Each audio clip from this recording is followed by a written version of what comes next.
जय हिंद दोस्तों, मैं रवि प्रताप सिंह आपके सामने आया हूँ एक बार फिर संसार के भूगोल की क्लास लेकर। और आज हम पढ़ने वाले हैं चट्टाने या रॉक्स किन्हें कहते हैं, सैल किन्हें कहते हैं मेरे दोस्तों। तो आइए इसे जानने से पहले मैं आपसे कुछ कह दूं। देखिए, रख हौसला वो मंजर भी आएगा, प्यासे के पास समंदर भी आएगा। रख हौसला वो मंजर भी आएगा, प्यासे के पास समंदर भी आएगा। थक कर ना बैठे मंजिल के मुसाफिर, थक कर ना बैठे मंजिल के मुसाफिर, मंजिल भी मिलेगी, मिलने का मजा भी आएगा। तो मेरे दोस्तों आइए अब हम पढ़ते हैं चट्टाने या रॉक्स या सैल। देखिए मेरे दोस्तों, अगर इसको और अच्छे से समझना है तो जाइए मेरे चैनल की प्ले लिस्ट में। वहां पर मैंने जो है आपको जो पढ़ा रखा है वर्ल्ड ज्योग्राफी के जो हमारा फोल्डर है उसके अंदर एक वीडियो पड़ी हुई है दो, जिनमें हमने पढ़ाया है कि पृथ्वी की आंतरिक संरचना, पृथ्वी की आंतरिक संरचना क्या होती है। उसमें मैंने सब कुछ समझा रखा है, आप इसको और अच्छे से समझ सकेंगे। ठीक है, तो देखिए चट्टान या रॉक्स क्या होते हैं। देखिए हमारी भूपरपटी जो है, जो कि क्रस्ट है, वो बनी हुई है सैलों से या चट्टानों से मिलकर मेरे दोस्तों। और उसके नीचे कहीं ना कहीं वैज्ञानिक मानते हैं कि तरल अवस्था में कोई ना कोई लेयर है। ठीक है, उसी वो ही लेयर जो है आपने देखी होगी मैग्मा या लावा के रूप में बाहर आती है ज्वालामुखी उद्गार के समय। तो ज्वालामुखी के कारण ही जो है ये समझ लीजिए ये सारी चट्टानों का निर्माण हुआ है। अब हम पढ़ने वाले हैं इसको डिटेल में। तो देखिए मेरे दोस्तों, चट्टानें क्या होती हैं। चट्टानें भूपरपटी पर पाई जाने वाली होती हैं और ये कठोर भी होती हैं और ठोस भी ये कठोर भी होती हैं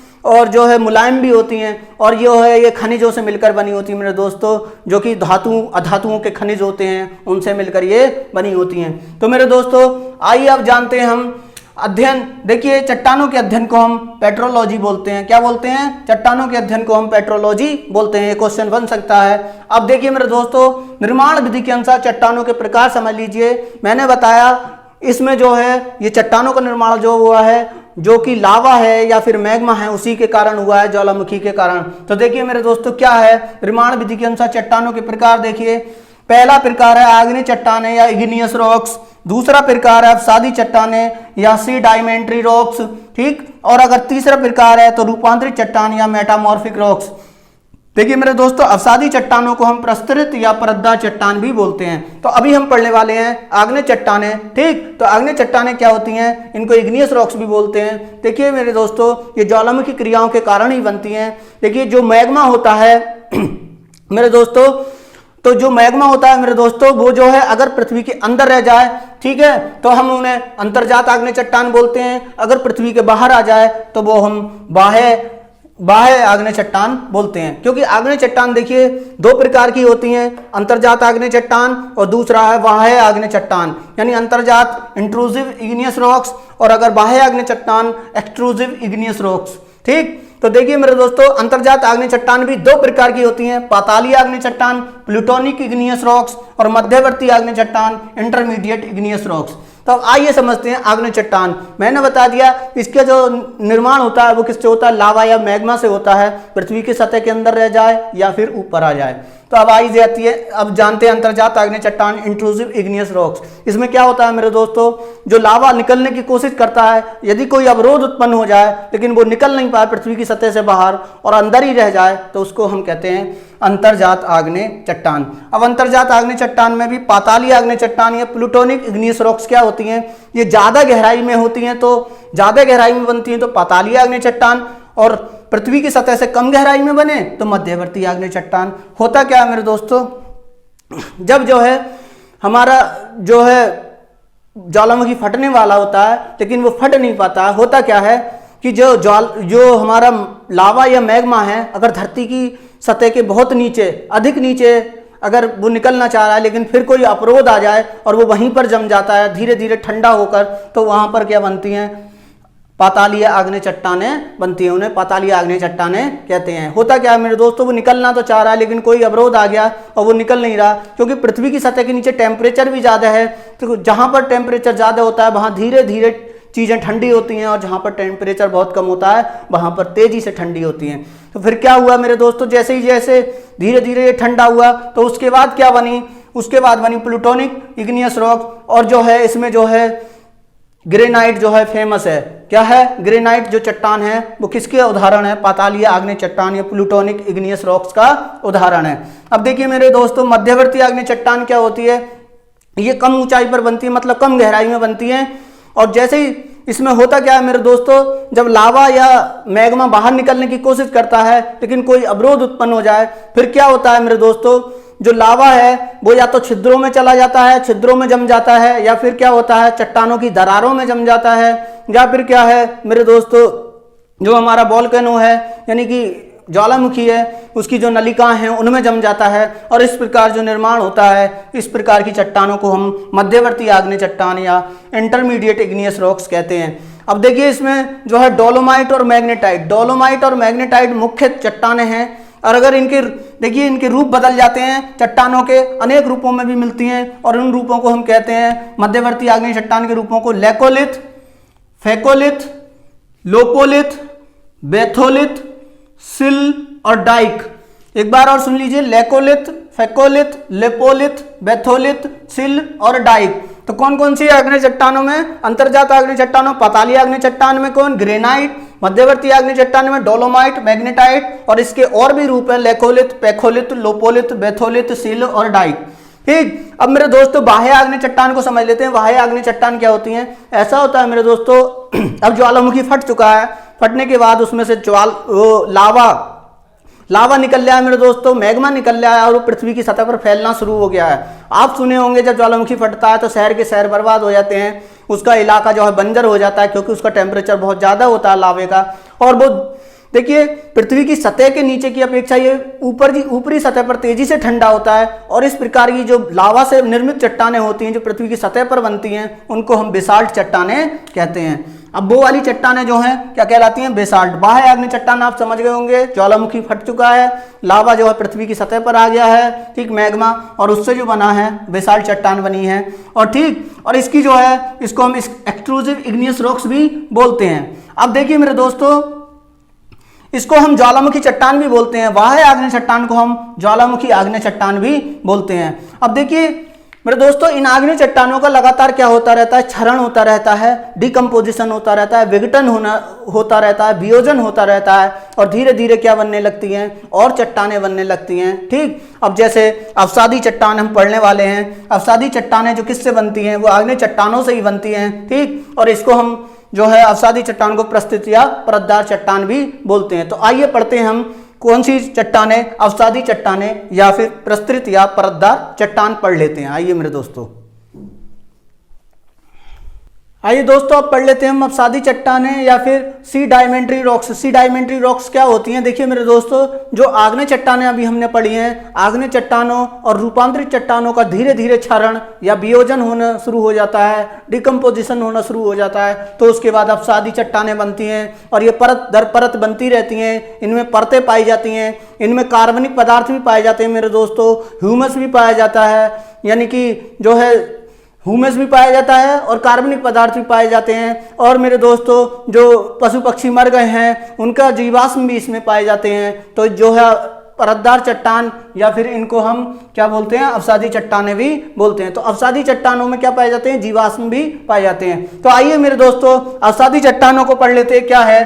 देखिए, ये पृथ्वी की भूपर्पटी का 75% भाग बनाते हैं। जो भूपर्पटी समझ रहे हैं, जो हमारी ऊपर वाली लेयर है, क्रस्ट की ऊपर वाली लेयर है, उसका जो 75% भाग ये बनाते हैं। कि धीरे धीरे डिकम्पोजिशन हुआ है आग्नेय चट्टानों और रूपांतरित चट्टानों का, तो उसके बाद जो है जो मिट्टी बनी हुई है, जो हमारी जो लेयर बनी हुई है, वो जो सब क्या है? अवसादी चट्टानें हैं। तो मेरे दोस्तों, लेकिन ये पर्पटी का ऊपरी भाग का केवल 5% भाग, यानी क्रस्ट का केवल 5% भाग ही ये बनाती हैं, और ऊपर की सतह का 75% भाग ये बना लेती हैं। तो मेरे दोस्तों, अब अवसादी चट्टानों को और डिटेल में पढ़ लेते हैं। देखिए, अकार्बनिक अवसादी चट्टानें, अगर इसको हम बांटे तो तीन प्रकार में बांट सकते हैं। अकार्बनिक अवसादी चट्टानें, ठीक, यानी इनऑर्गेनिक सी डायमेंट्री रॉक्स, ठीक, कार्बनिक अवसादी चट्टान या कार्बोनिक सी डायमेंट्री रॉक्स, रासायनिक क्रिया से निर्मित अवसादी चट्टान यानी केमिकली फॉर्म्ड सी डायमेंट्री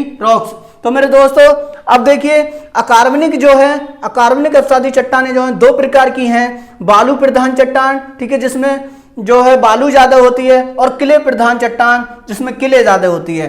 तो देखिए बालू प्रधान चट्टान में बलुआ पत्थर आ जाता है, आपने सुना होगा बलुआ पत्थर मिर्जापुर वगैरह में ज्यादा निकलता है, और चूना पत्थर या चिकनी मिट्टी जो है किले प्रधान चट्टानों में आ जाती है। तो ये सब अवसादी चट्टानें हैं, बलुआ पत्थर, चूना पत्थर, चिकनी मिट्टी वाली चट्टानें। ठीक, अब देखिए अब हम पढ़ते हैं कार्बनिक अवसादी चट्टान या कार्बोनिक सीडाइमेंट्री रॉक्स। अब देखिए सीडाइमेंट्री रॉक्स कार्बनिक जो हैं, इसमें क्या कौन सी हैं? चूना प्रधान चट्टानें, जिसमें चूना की मात्रा ज्यादा है कार्बनिक, मतलब कार्बन की मात्रा ज्यादा है इनमें।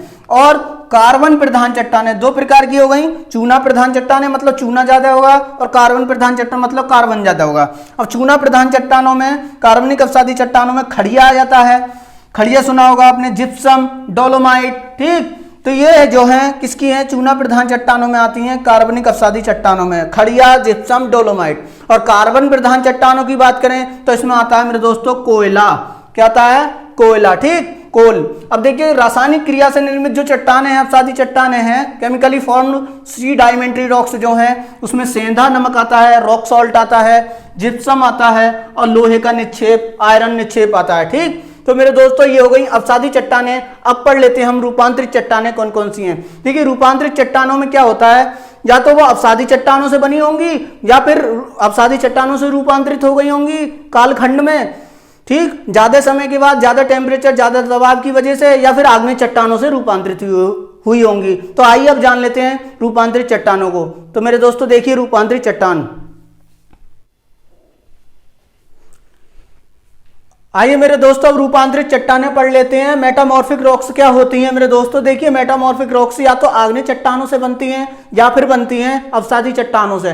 देखिए होता क्या है, ज्यादा टेम्परेचर और ज्यादा अधिक दबाव अगर पड़ता है तो ये रूपांतरित हो जाती हैं। ठीक है, आग्नेय चट्टान और हमारी जो है अवसादी चट्टानें ही रूपांतरित हो जाती हैं। किसमें? रूपांतरित चट्टानों में। देखिए अलग अलग काल में अलग अलग टेम्परेचर, अलग अलग दबाव जब इन पर पड़ता है तो अलग अलग प्रकार की चट्टानें, रूपांतरित चट्टानों का निर्माण होता है। तो आइए जानते हैं रूपांतरित चट्टानें कैसे हैं। देखिए सबसे पहले हम पढ़ते हैं आग्नेय चट्टानों से बनी रूपांतरित चट्टानें। मतलब जो है आग्नेय चट्टानें थी, अब कालखंड में, विशेष कालखंड में जैसे जैसे समय गुजरता गया, अलग टेम्परेचर, अलग दबाव उनको मिलता गया, अलग अलग प्रकार का, और अलग अलग प्रकार की जो है चट्टानें बन गई। जैसे ग्रेनाइट से नीस रूपांतरित चट्टान बनी।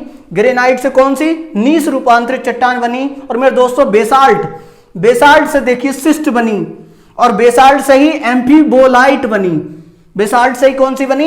एम्फीबोलाइट्स बनी। ठीक, तो देखिए ग्रेनाइट से नीस बनती है, बेसाल्ट से सिस्ट बनती है, बेसाल्ट से एम्फीबोलाइट बनती है। तो ये तीनों नीस, सिस्ट और एम्फीबोलाइट क्या हैं? मेटामॉर्फिक रॉक्स यानी रूपांतरित चट्टानें हैं। अब देखिए अवसादी चट्टानों से कौन कौन सी बनी, यानी परतदार चट्टानों से कौन कौन सी बन रही है रूपांतरित होकर? देखिए सेल से बन रही है स्लेट, और चूना पत्थर से बन रही है संगमरमर। ठीक, संगमरमर का नाम आपने सुना ही होगा। हमारा जो ताजमहल है जो शाहजहां ने बनवाया था वो संगमरमर का ही बना हुआ है। और बलुआ पत्थर, ठीक, बलुआ पत्थर से क्या बनती है? क्वार्टजाइट बनती है, और कांग्लोमरेट से भी क्वार्टजाइट बनती है। देखिए बलुआ पत्थर से भी, कांग्लोमरेट से भी क्वार्टजाइट रूपांतरित चट्टान बनती है। तो देखिए अवसादी चट्टान कौन कौन सी है? सेल, चूना पत्थर, बलुआ पत्थर, कांग्लोमरेट। सेल से बनेगी स्लेट, चूना पत्थर से संगमरमर, बलुआ पत्थर से क्वार्टजाइट, कांग्लोमरेट से क्वार्टजाइट। तो मेरे दोस्तों क्वेश्चन ऐसे बनता है कि चूना पत्थर से कौन सी रूपांतरित चट्टान बनती है, बलुआ पत्थर से कौन सी रूपांतरित चट्टान बनती है, ग्रेनाइट से कौन सी चट्टान बनती है रूपांतरित चट्टान, बेसाल्ट से कौन सी रूपांतरित चट्टान बनती है। तो इस प्रकार के क्वेश्चन भी बनने लगे हैं। अब देखिए मेरे दोस्तों, मैं पहले ही कह चुका हूं कि जो है अब कंपटीशन जो है बहुत ही हार्ड हो रहा है, बहुत ही डीप में से क्वेश्चन उठाए जाते हैं, क्योंकि जीके के क्वेश्चन आप किसी भी एग्जाम में देख लीजिए, हलवा कोई क्वेश्चन नहीं मिलने वाला आपको। अब देखिए रूपांतरित चट्टानों के पुनः रूपांतरण से, अब आप समझ गए होंगे कि रूपांतरित चट्टान का भी पुनः रूपांतरण हो जाता है। तो वो भी जो पहले रूपांतरित हो चुकी है वो भी रूपांतरित चट्टान होगी, और जो बाद में रूपांतरित दूसरे में बदल गई है वो भी रूपांतरित चट्टान होगी। देखिए जैसे स्लेट सेल से बना था, तो आप याद करिए सेल से स्लेट से फाइलाइट। तो सेल तो हो गई अवसादी, लेकिन स्लेट और फाइलाइट क्या हो गई? स्लेट से फाइलाइट जो बनी है ये भी रूपांतरित, स्लेट भी रूपांतरित। अब फाइलाइट से ही क्या बनता है? सिस्ट। अब आप समझ गए होंगे, अगर एक सीरीज बनाएंगे, देखिए सेल अपसादित चट्टान थी, उसके बाद स्लेट बनी, स्लेट के बाद फाइलाइट बनी, तो स्लेट रूपांतरित चट्टान थी, स्लेट रूपांतरित चट्टान से फाइलाइट रूपांतरित चट्टान बनी, और फाइलाइट रूपांतरित चट्टान से सिस्ट रूपांतरित चट्टान बनी, और गैब्रो से सर्पेंटाइन बनती है। तो गैब्रो जो है ये भी एक मेरे दोस्तों, गैब्रो जो है रूपांतरित चट्टान है, और गैब्रो से सर्पेंटाइन बन रही है, वो भी एक रूपांतरित चट्टान है। तो अगर आप रूपांतरित चट्टान की बात करें तो देखिए मैंने गोल घेरे में दे दी हैं, ये सब रूपांतरित चट्टानें हैं, इनका नाम याद कर लीजिए। रूपांतरित चट्टान पूछी जा सकती हैं, तो कौन कौन सी हैं? देखिए नीस, सिस्ट, एम्फीबोलाइट, स्लेट, संगमरमर, क्वार्टजाइट, ठीक, फाइलाइट, सिस्ट और गैब्रो और सर्पेंटाइन, ये सब क्या है मेरे दोस्तों? ये सब जो है रूपांतरित चट्टानों के उदाहरण हैं, ठीक। अलग अलग काल में अलग अलग टेम्परेचर और दबाव की वजह से ही रूपांतरित हो गई। अब देखिए, अब एक बार और हम रिवाइज कर लें कि आग्नेय चट्टानें कौन सी हैं और अपसादी चट्टानें कौन सी हैं। ये रूपांतरित चट्टानें मैंने गोल घेरे में दे दी हैं। अब आग्नेय चट्टानें कौन कौन सी? ग्रेनाइट, गैब्रो, ये आग्नेय चट्टानों के उदाहरण है। पैगमेटाइट, ठीक, और बेसाल्ट, ज्वालामुखी ब्रेसिया, ठीक, टफ। देखिए गैब्रो जो है आग्नेय में भी गिनी जाती है और रूपांतरित में भी गिनी जाती है, ठीक। अब देखिए पैगमेटाइट, बेसाल्ट, ज्वालामुखी ब्रेसिया, टफ, डोलोमाइट और मैग्नेटाइट। तो देखिए मेरे दोस्तों, आग्नेय चट्टानों में कौन कौन है? ग्रेनाइट, गैब्रो, पैगमेटाइट, बेसाल्ट, ज्वालामुखी ब्रेसिया, टफ, डोलोमाइट, मैग्नेटाइट, ठीक। अपसादी चट्टानों की अगर बात करें, बलुआ पत्थर हो गया, पिंडशिला हो गया, चूना पत्थर हो गया, सेल लोयस हो गया, कांग्लोमरेट हो गया, सिल्ट हो गई, मृत्तिका हो गई, गिजराइट हो गई, खड़िया हो गई, चूना पत्थर हो गया, कोयला हो गया, सुरंग पत्थर हो गया और हेलाइट हो गया। तो देखिए ये सारी चट्टानें याद कर लीजिए।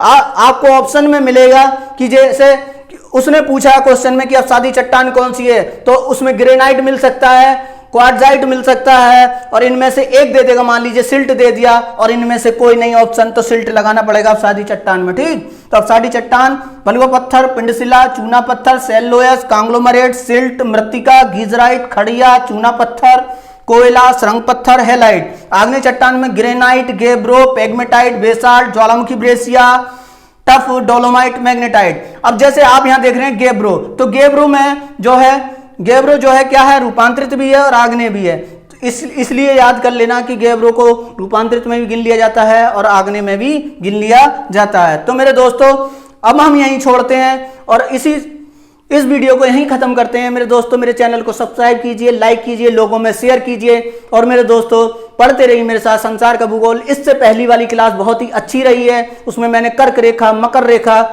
ठीक है, ग्रीनविच टाइम रेखा और भूमध्य रेखा, स्पेस स्थित देशों को बहुत ही अच्छी ट्रिक से बताया है। आप उसको जरूर देखिएगा। थैंक यू, धन्यवाद, जय हिंद, जय भारत।